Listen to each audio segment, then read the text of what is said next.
శ్రీమాత్రే నమః. నారాయణీ టాక్స్ ప్రేక్షకులకు స్వాగతం. మనం ఈ వీడియోలో శ్రీ విశ్వావసు నామ సంవత్సర 2025-26 ద్వాదశ రాశుల్లో 7వదైన తులారాశి యొక్క ఫలితాలు తెలుసుకుందాం.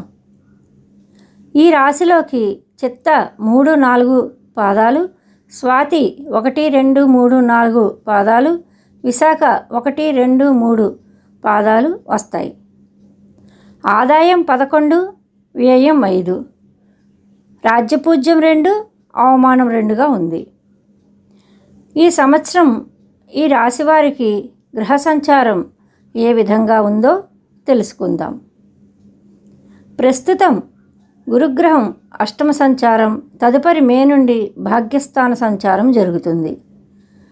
ప్రస్తుతం శనిగ్రహం పంచమ సంచారం, తదుపరి షష్ఠస్థాన సంచారం జరుగుతుంది. రాహుకేతువులు మే నుండి పంచమ ఏకాదశ స్థానాల్లో సంచారం జరుగుతుంది. ఈ రాశి వారికి ఉద్యోగస్తులకు మొదటి 2 నెలలు కొంత ఇబ్బందిగా గడిచును. తర్వాత నెల నుండి రావాల్సిన పదోన్నతులు రావడం, డబ్బులు వసూలు కాని వారికి వసూలు అవ్వడం, ప్రమోషన్స్ కూడా వచ్చే అవకాశం ఉంది. స్త్రీలకు కూడా వారు అనుకున్న చోటికి ఉద్యోగ బదిలీలు వచ్చే అవకాశం ఉంది. ఇప్పటిదాకా ఉన్న అధికారుల ఒత్తిడి కూడా క్రమంగా తగ్గుతూ వస్తుంది.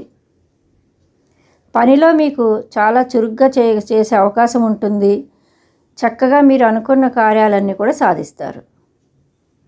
తీర్థయాత్రలకు సమయం కేటాయించే అవకాశం మీకు ఇప్పుడు లభిస్తుంది. కుటుంబ సభ్యులతో కలిసి మీకు మంచి యాత్రలకు వెళ్ళే ఆధ్యాత్మిక జీవనంపై మక్కువ, మంచి గురువుల యొక్క ఆశ్రమ దర్శనం, మార్గదర్శకత్వం, ఏదైనా మంత్రోపదేశం తీసుకొని సాధన చేయటం కూడా ఇది మంచి కాలంగా చెప్పవచ్చు. శత్రుభయం ఉండదు. న్యాయపరమైన వ్యవహారాల్లో జయం. తల్లిదండ్రులు పిల్లల యొక్క భవిష్యత్తు ప్రణాళికలకు కొంత సమయం కేటాయించవలసి ఉంటుంది. కానీ దాన్ని మాత్రమే చేసుకొని పిల్లలపై ఒత్తిడి చేయకూడదు. ఎందుకంటే మీ పట్టుదల ముందు పిల్లల యొక్క మనస్సు నొచ్చుకునే అవకాశం ఉంది. కొంత పర్యవేక్షణ చేయడం అన్నది చెప్పదగ్గ సూచన. ఈ రాశి విద్యార్థులకు మంచి విద్యలో రాణింపు, గుర్తింపు, విదేశాల్లో విద్యల అవకాశము, స్నేహితుల యొక్క సమూహంలో మంచి చెడులు మీకు తెలియవస్తాయి. అందుకే మీరు కొంతమంది స్నేహితులను దూరం పెట్టే అవకాశం ఉంది. ప్రేమ వ్యవహారాలు ఉన్న విద్యార్థులు కొంత జాగ్రత్తగా ఉండండి. మీకు అనుకోని ఇబ్బందులు వచ్చే అవకాశం కూడా ఉంది. అది మీరు కొంత జాగ్రత్త తీసుకోండి. శ్రామిక వర్గం వారికి మంచి కాలంగా మీకు రోజువారీ వృత్తి ఉపాధుల్లో బాగా లాభిస్తుంది. ఎప్పటి ధనం అప్పుడు లభిస్తూ ఉంటుంది. మీ పైవారు కూడా మిమ్మల్ని గౌరవభావంతో చూస్తారు. తండ్రి వర్గీయుల నుండి మీకు రావాల్సిన అన్ని విషయాలకు పూర్తిగా సానుకూల వాతావరణంలో పూర్తయ్యే అవకాశం ఉంటుంది. వ్యవసాయదారులకు రుణ విముక్తి, లాభాల భుక్తి లభిస్తుంది. మీరు నమ్మే మీ సమూహ వర్గం మీకు మీ పనిలో చాలా తోడ్పాటుగా ఉండి త్వరితగతిన పూర్తి చేసే అవకాశం ఉంటుంది. జూలై, అక్టోబర్ మాసాలలో కొంత జాగ్రత్తగా ఉండండి.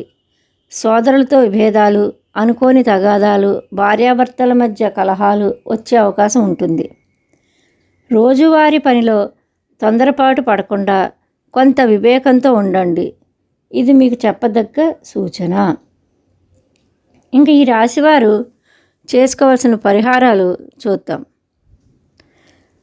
ఈ రాశివారు ఏప్రిల్ నెలలో దత్తపారాయణ చేయడం, దత్త దర్శనం చేసుకోవడం, జూలై, అక్టోబర్ నెలల్లో సుబ్రహ్మణ్య ఆరాధన, షష్ఠి రోజు పాలతో అభిషేకం చేయడం, మంగళవారం నియమం పాటించడం చెప్పదగ్గ సూచన.